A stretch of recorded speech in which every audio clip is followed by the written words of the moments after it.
Hello and welcome to the debate. I'm your host Sana Maqbool with you at PTV World. In today's show, we will be taking a look at the political situation of the countries, of course, especially in light with the PTI chairman standings on various grounds. Of course, there's a large number of legal proceedings that is underway against the PTI chairman. And we also know that the elections are upcoming in KP and Punjab. And what we saw yesterday did not bode well for the future in these provinces. And then, of course, in the entire country as well as to how the situation is going to unfold. There has been an imposition of Section 144, and because of that, there was also a crackdown on the PTI workers, which of course is something that has been cited as a huge problem by the PTI chairman, especially with regards to the responsibilities of the caretaker government, and then of course the question of how the elections are going to be held.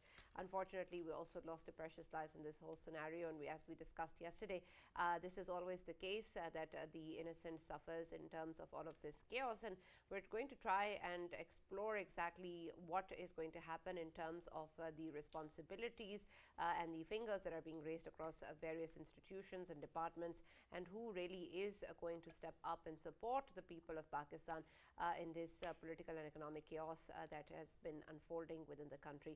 We're also, of course, going to take a look at the PTI chairman's stances, once again different from what he has previously said. In an interview, he spoke about how he doesn't need the so-called establishment and that he's willing to talk to anybody but thieves.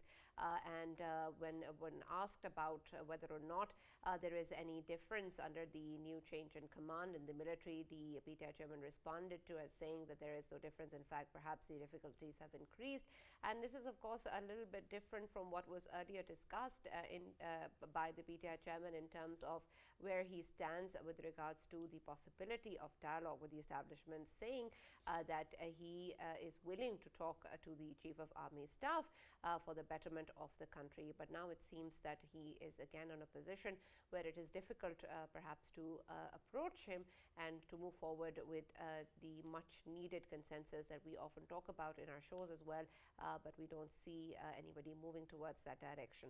So we're going to take a closer look at the political situation in the country as it unfolds, and then of course try and understand where the different political parties stand, and then the responsibility that lies in the hands of the court, because it seems a lot of what is happening now is being turned to the courts and all eyes are on the Supreme Court. So what is going to happen in that regard is also going to be under discussion in the show today.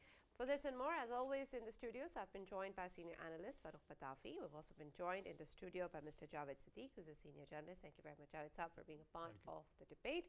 We've also been joined online by Mr. Zulfikar who's a spokesman to the chairman PPP, Mr. Bilawal Bhutto Zardari.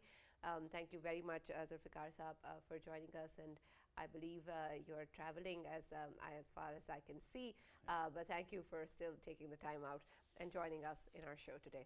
Let me start with you, Javed Saab. The issue and the concern regarding, of course, what is happening in the country, a lot of that is centered around what the PTI chairman says or what he does, and the kind of statements that he makes.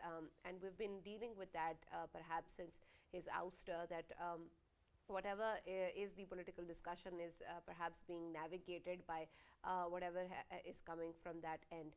Why is it that whenever we see the kind of statements that have been made from the PTI chairman, we are very quick to say that this is perhaps something that shouldn't be done, and there needs to be responsibility and accountability. But despite that, there is really no scenario where the political situation unfolds without his involvement or his statements, and we again go back to this discussion being centered around what the PTI thinks. I think Imran Khan, the former Prime Minister and the PTI chief, certainly is a political figure of Pakistan who matters a lot. He was former Prime Minister, ousted from power through a democratic process, through a vote of no confidence. And originally, he said that this conspiracy of ousting him from power through the no confidence motion was actually engineered by the United States of America, and the local people, some local elements were also involved in his ouster from power. He tried to capitalize on this, and he came out in a big public meeting in Islamabad, and he uh, brought out a paper from his pocket saying that this is the conspiracy, this is the letter that triggered a conspiracy against him. And he blamed one of the top officials of the United States responsible for all this. Since then, he has been changing his stance. Later on, he said that the Americans were not involved, and he shifted the blame to the Pakistani establishment and specifically on the former Chief of Army Staff, General Qamar Bajwa. And that is very interesting because the political leader of his caliber, shifting his stance, changing his position, blaming one person and then blaming another person responsible for his ouster from power makes a very interesting study of former Prime Minister. So you said that everything centers around him. This is because he is the opposition leader. He is undoubtedly a figure to be reckoned with, and his utterings and his statements and his actions really raise a lot of controversy. And because he has been changing his positions and stances on national issues, he is raising a lot of debates in the country, and that is why he matters a lot. But his changing stances, changing position is damaging his credibility, and that he should be advised. I mean, some of the senior elements in his party should advise him not to change his position so quickly and not to change his policy stances so quickly, so that his credibility is damaged, and he has done a lot of damage to himself. Right. Zulfikar Saab, the issue with regards to the statements, especially coming in with reference to the military establishment, is also again a question mark. And there may be questions raised of his credibility, as Javed Saab was earlier mentioning. But it seems that he has been given the tag of U-turn Khan, and it seems that it's just something that he's wearing perhaps very proudly, because it doesn't seem to be something he's shying away from doing. And again, we have seen that such statements come in and go, but the fact is that without any perception of any sort of consequence, this seems to be the logical thing for someone to do if this is what is going to be the result of such U-turns or such statements. And again, with reference to the discussions or the possibility of dialogue, he has referred to just perhaps within a month 2 different statements. What do you make of the recent statement he's given with regards to the conversation and the fact that he doesn't need the establishment, and then put that in light of the way that the previous statements have been dealt with, because it seems that he can and has gotten away with whatever he has said? Bismillahirrahmanirrahim. Thank you very much, Sana, for inviting me to your show. My regards to the other guests. The thing you have mentioned about Mr. Khan, I think all the statements which Mr. Khan has given, he seems like very hungry for the power. He is very eager to come back into power by any means. He doesn't care whatever he says, and he takes a U-turn and he makes a contradictory statements of his own statements. So he has no care about his own statements. What he thinks about, that he can go to any extent, he can do whatever possibility, whether he's asking for a meetup with the army chief, or any person who can help him to get through to the people who matter. You know, that is the thing he is needing right now. By all means, he's so eager, he's so hungry for that thing. Mr. Khan, if you look at his credibility, he has been talking about things where his competency and his capability is in question, because he has not performed anything during his era, and he have been talking about things which people were very fascinated and looking towards, that he was the symbol of hope at one time, that all the nation were looking towards him, that he will be the one who will bring about a change in the society, in the nation. But unfortunately, he is not the right person. He is a person who have been just vocal about things, but he has no practical experience. He has never done anything practical. He is just a cricketer, a person who has been good in glamour, who has been asking people for fundraising, and people have been giving him that. But unfortunately, whatever image he have been creating, that has actually damaged Pakistan in the last 3 or 4 years or so during his era. So if you look at his stance or his anything which he's working on, I think he is not the right person, and he is again taking the same stance which he used to take before the elections of 2018. So I can't, I mean, rely, and there are a number of people who thinks that Khan is not a person where you can actually rely on him and he will be a catalyst of change in future, or he has any kind of a hope where he would have performed earlier and he will be the one who will bring about a change in the future as well. So he just makes his statements out of nothing, or maybe he listens to people and he makes the statement just to gather the attraction of the people, which he's getting in the last few months, since he have been sent home through constitutional process.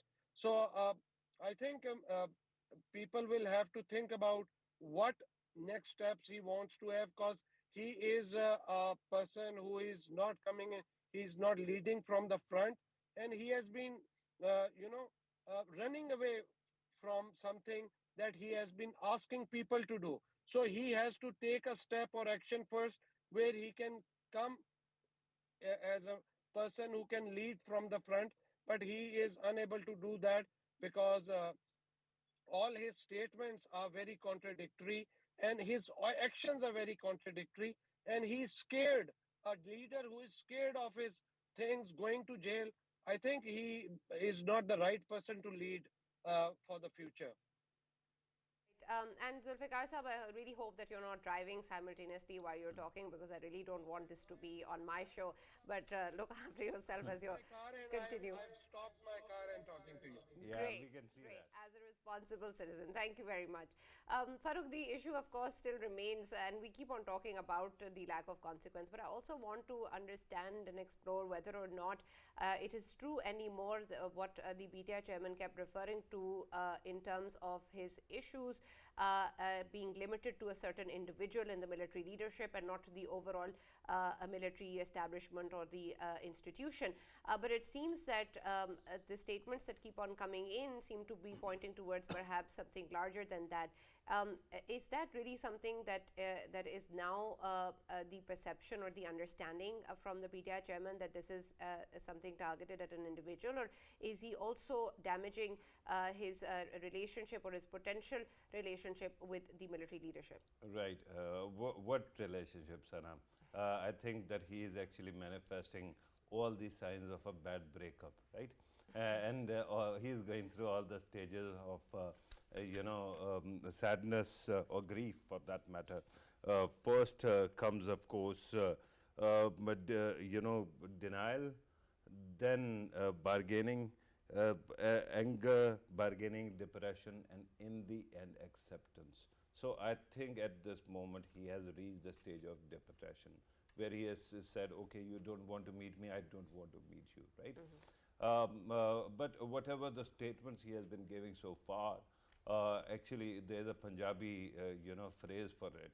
It amounts to that, in Punjabi they say pani vich mandani, which means to translate it, churning water. And at this moment, it actually doesn't amount to anything else, with the exception of that he is actually working out his anger issues, and we keep on seeing them. But this interview that we are talking about is very illuminating, because he has also actually given you the strategy and what exactly is the organogram of the party as well.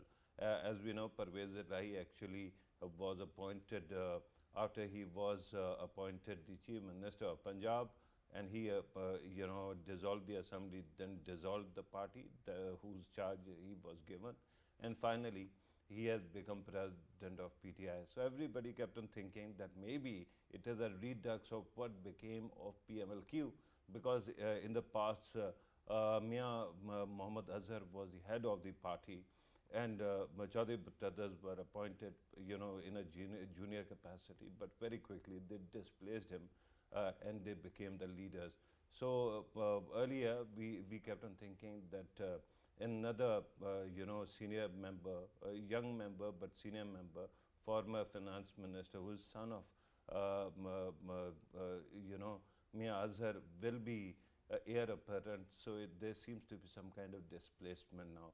But today he clarified that in case he is arraigned, he goes behind bars, so who is going to actually succeed him? And he talked about vice chairman, that is Shah Mahmood Qureshi. So that was something that we could actually take home. But apart from that, his statement, his positioning actually keep on damaging him. You realize one thing, Sana, that no matter what, there is going to be eventually an election, and there's going to be somebody who's going to be the prime minister, elected prime minister of the country. No matter who that person is, they are going to inherit exactly the same kind of economic mess that we have been facing for quite some time. So talking to your counterparts across party lines is basically going to help you, not actually undermine your credibility.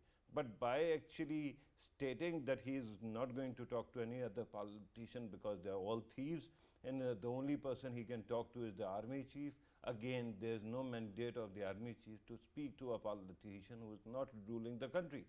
So by actually doing it, he keeps on undermining his own political strategy in the long run, because in the end, whatever you do, if you are going to rule this country or you want to rule this country, you want to ensure that the economic dynamics of the country and political dynamics of the country are in such harmony that you don't have that much problem when you are actually ruling the country, right?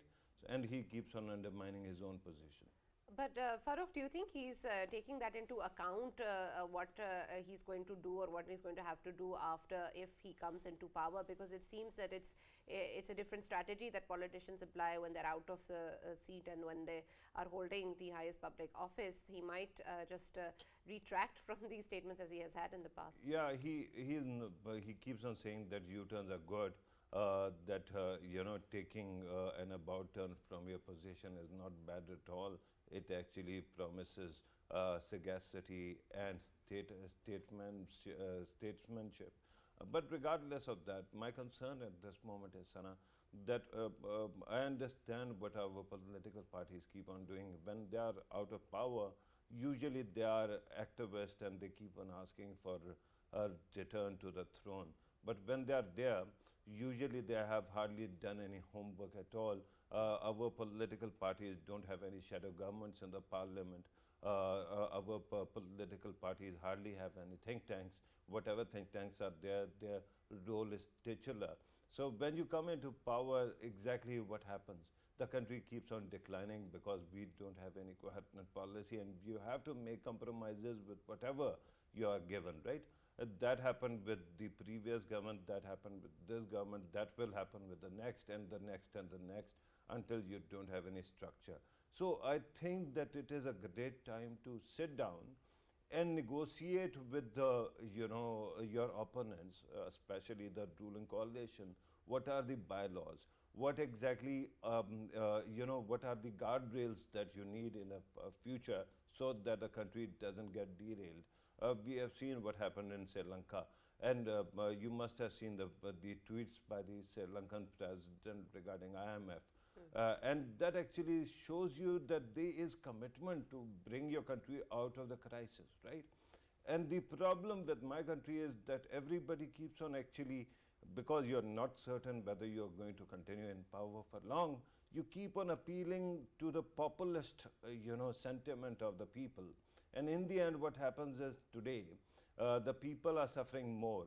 And even if Imran Khan Sahab says that during his time they were not, compared to today, they might the suffering might be less. But compared to his previous, government, which actually was preceded him, at that time suffering was even less. So the problem is, as long as you keep on playing on the populist wicket, you are not governing the country. And because you are not governing the country, people or your audiences keep on suffering more and more. And that has been happening since 1947. There is a, if you draw a regression model, right, there is a consistent decline line like this, a slide in the capacity of the state, of the governments, and the suffering of the people. So somebody has to actually break that vicious cycle of misery, and why not start now? Talk to your opponents, and that way you will at least get something out of it. All right. Javed Saab, the issue, of course, at the moment is also pointing towards the courts a lot, not just in terms of the large number of cases that the PTI chairman is going through, but there's also, of course, the concerns regarding security, regarding the elections, and how they're going to proceed forward, particularly now with what is going on in Punjab. When we talk about the courts, there is also, of course, the larger context that we would like the political debates to happen in the parliament. Unfortunately, they don't. But in the current context, how significant do you think the judiciary's role is going to be, especially in terms of how things seem to be unfolding? Because right now it seems that the only way forward is out of the Supreme Court. Yeah, I think this is very unfortunate that in a political system or in a democratic system all over the world, the politicians, the parliamentarians play the key role in setting the national agenda.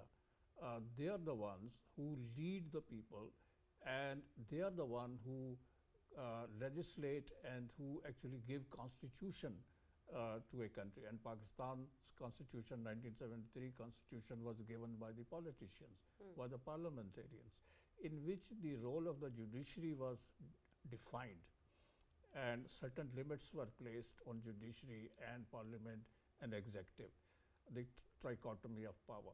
But unfortunately, the politicians have not lived up to the expectations of the constitution. The judiciary has been approached time and again on the issues which should have been settled in parliament, and at the Supreme Court and high courts of the provinces. The politicians who keep bringing their cases, political cases, to these forums, they have been advising them to basically talk to each other and resolve the political issues at an appropriate forum, which is the assemblies, the provincial assemblies and the National Assembly, the parliament. Unfortunately, the politicians are proving to be very, very naive, and so, far away from the reality that they keep taking their disputes to the Supreme Court and the high courts of the country, and they are advised not to do it. And when a case is decided by the higher judiciary, by the Supreme Court or the high courts, these cases are not actually accepted in letter and spirit, and a new dispute is raised because of the denial or because of the resistance that we see to these decisions. So there's a very, very complex situation in Pakistan. It's a very toxic situation. So what we need that the politicians of both sides, the government and opposition, should sit together. All democracies in the world, basically, they proceed through a dialogue, through give and take. They concede something and they take advantage of something.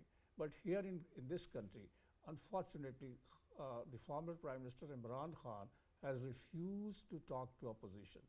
Even in the worst scenarios, back in 1968, when Ayub Khan was facing a resistance movement from East and West Pakistan, he was forced to talk to the politicians, and a roundtable conference was held in Lahore, in which Ayub Khan agreed to hold fresh elections on the basis of one man, one vote, and then transfer power to the elected representatives of people.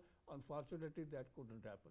Mr. Bhutto was basically facing a very, very tough resistance from the Pakistan National Alliance, a 9-party alliance then.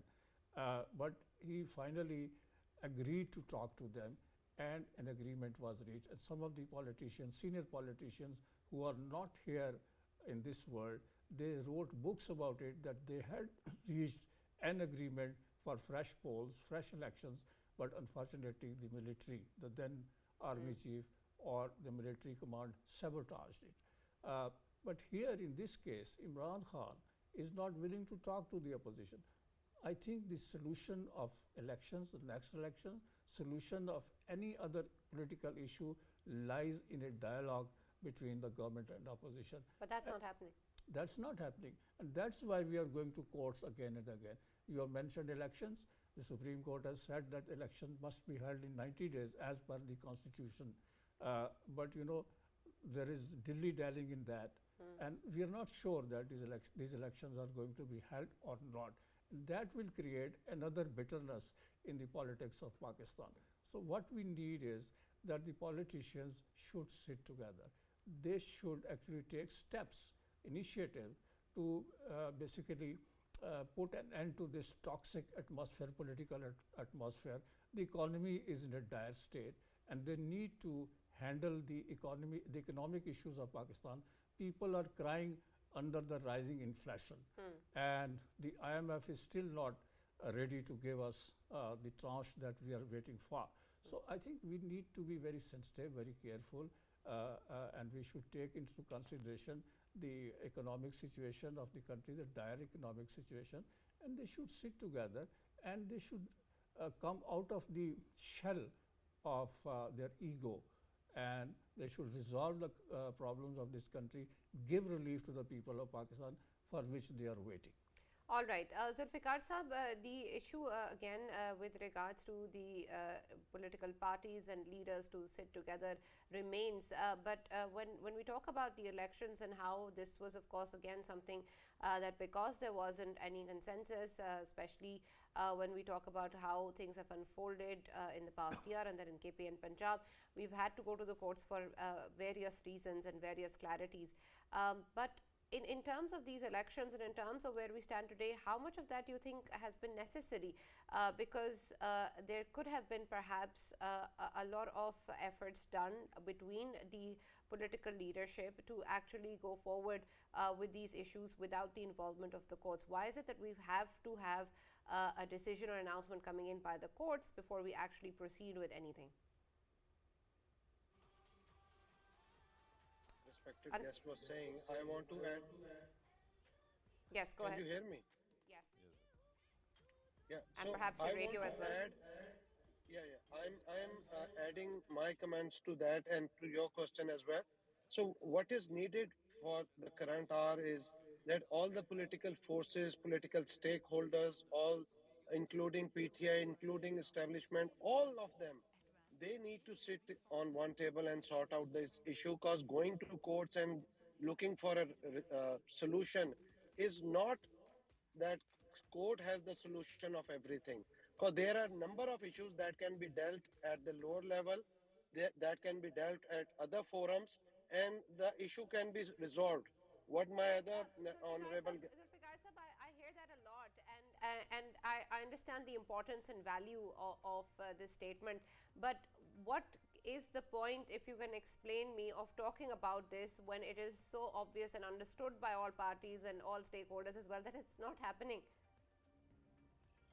I know, but unfortunately, it's not happening. The thing is, when this national unity came into power, they came through a constitutional process. They had this thing in their mind that they all have to give up their manifestos and egos, and for the sake of country, they have to sit down together to bring about a better economic and political, resolving the issues politically and economically, bring about the change in the country. But there have been tough decisions from this government as well. And at that time, they thought that PTI will come on the table and they will sit down and sort out the issues. But unfortunately, because of the one party, things have not been settled.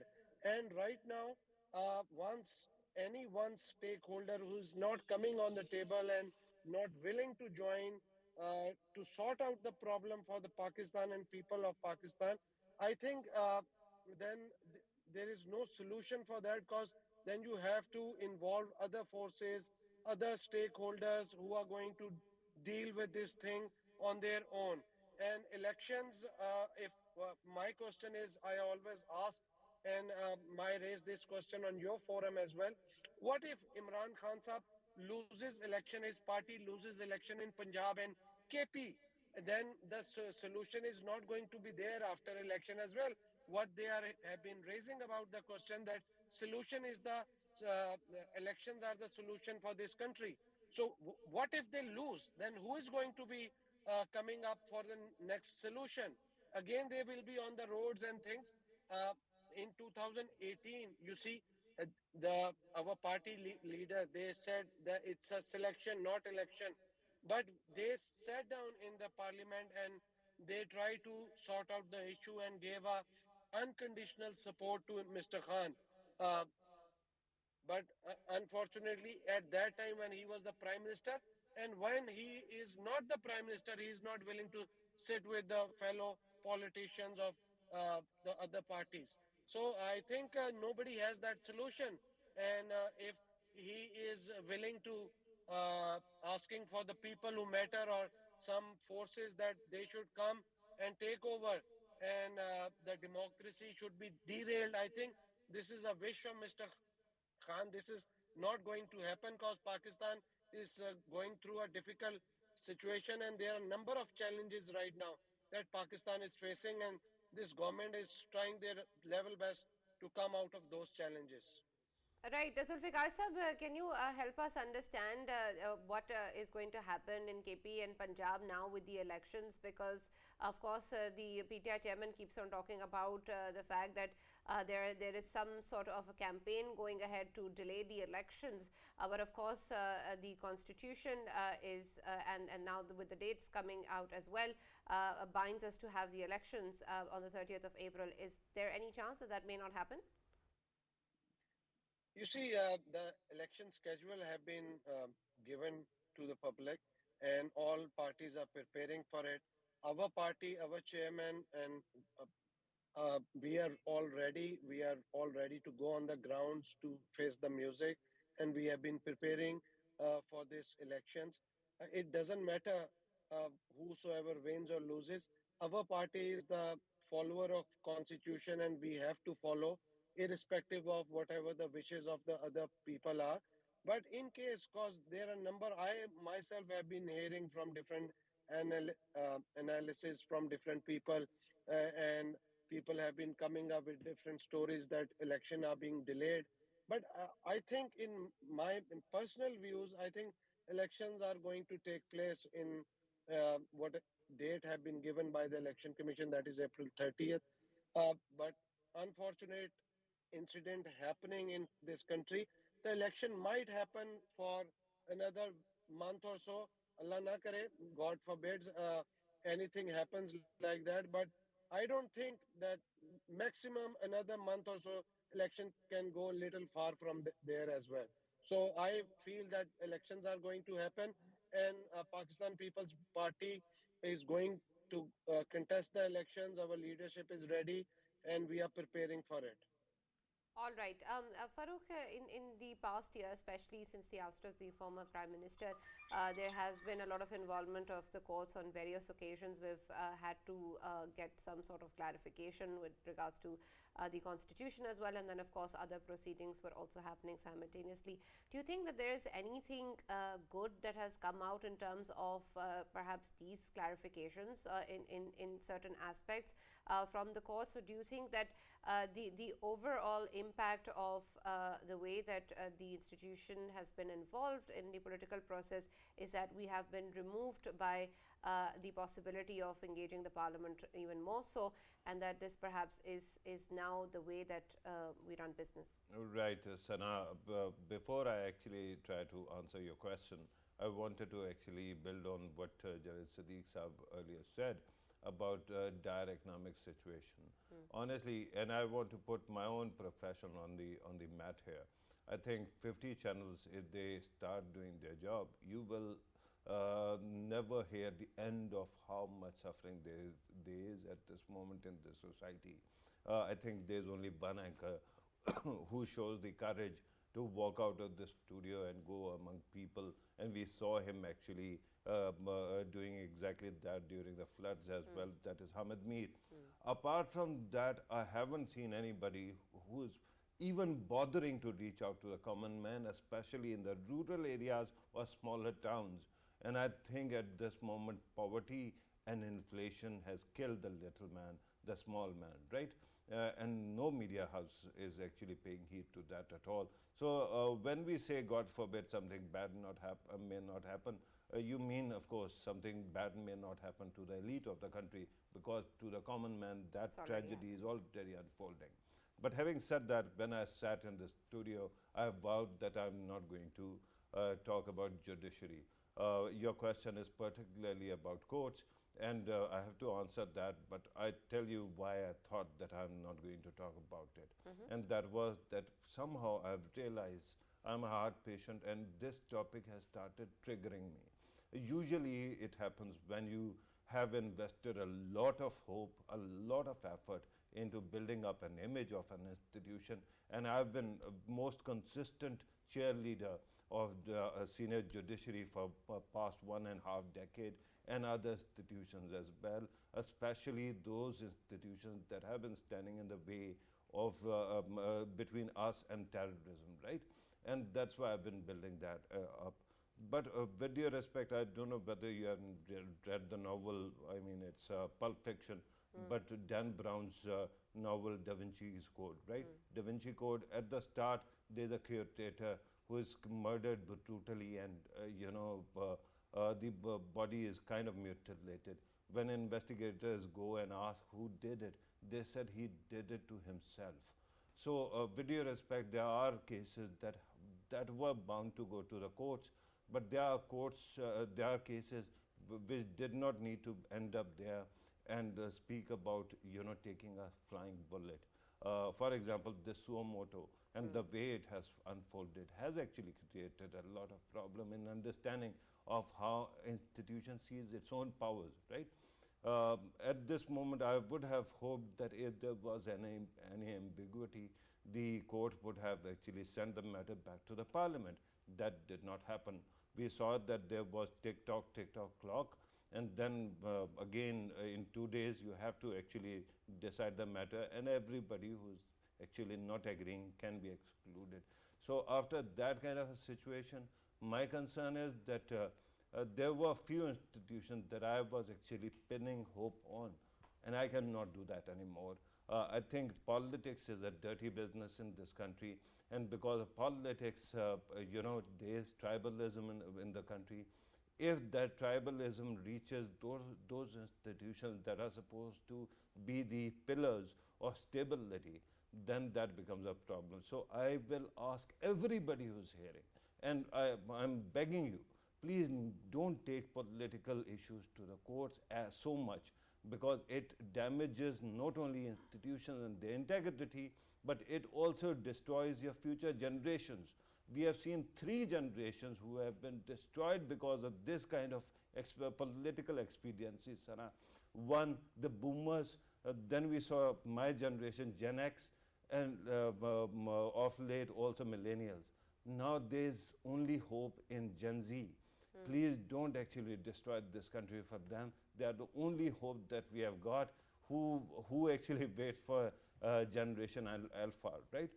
At this moment, it is important to try to resolve these issues in their own, within their own purview. For example, Parliament takes care of the legislative business and debates also. Executive is supposed to take care of policy matters. The courts are there, but of the 3 pillars that I've just mentioned, it is the only pillar that is not elected. Because it is not elected, it is not directly accountable to the people of Pakistan. Whenever you take these issues to that institution, you are actually deliberately trying to bring that institution's image into controversy. And please don't take any flying bullet, because that also damages you, and therefore it hurts and damages us. Javed Sahab, there is also the issue whenever we talk about any institution, that there needs to be a capacity to perhaps listen to or absorb any criticism for any change to actually occur.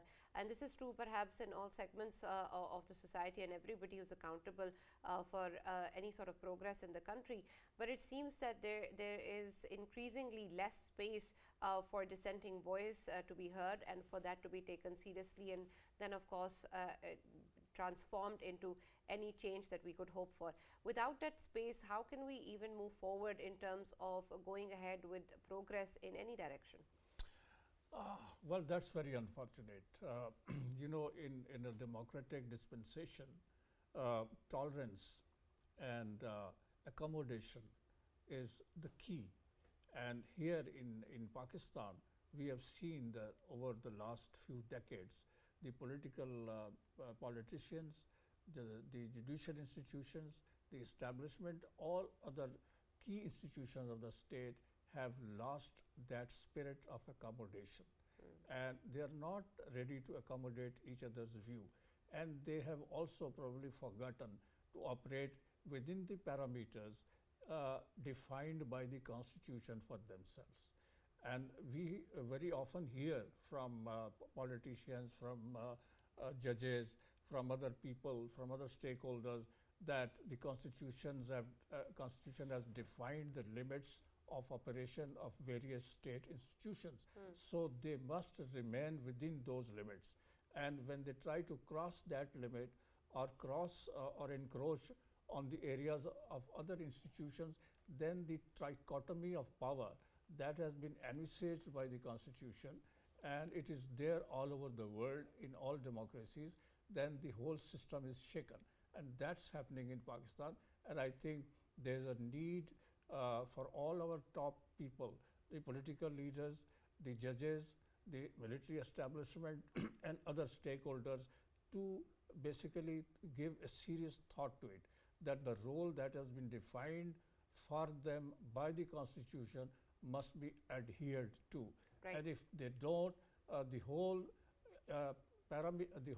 infrastructure, the whole structure of the Constitution and the state might collapse. And that we must keep in mind. Absolutely. Thank you very much, Javed Siddiq Saab, for joining us. Thank you very much, Zulfikar Saab, for joining us in the debate as well. And thank you for being part of the show as always.